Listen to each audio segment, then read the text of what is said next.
बनारस से सटे गाजीपुर जनपद के एक बुजुर्ग को जब एहसास हो गया कि मेरी चंद सांसें बची हैं, तो उन्होंने परिवार वालों से बनारस चलने की इच्छा जताई।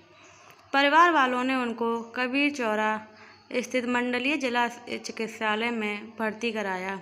उनके साथ एक बेटी भी थी, जिसकी शादी की बात बनारस में चल रही थी।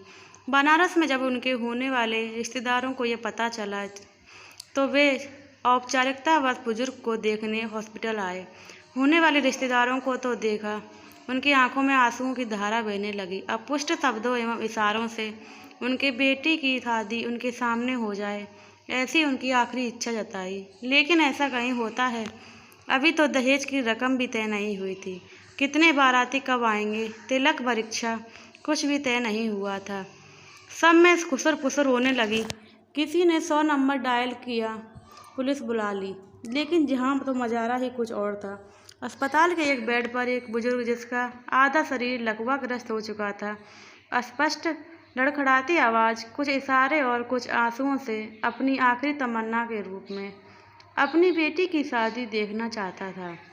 मरणासन बुजुर्ग के पायताने चरणों को पकड़े बेटी चुपचाप रो रही थी, और दूर सराहने होने वाला दामाद निर्लिप्त भाव से खड़ा था। लेकिन यही तो बनारस है। यहाँ तो आज पुलिस वाले भी दोस्त बन गए। डॉक्टरों ने दवाई के साथ भावनाओं की भी खुराक परोस दी।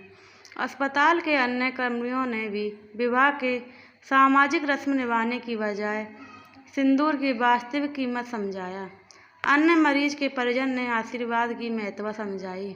खास कर एक आखिरी सांस गिनते पिता के आशीर्वाद के पल भर में ही दृश्य बदल गया।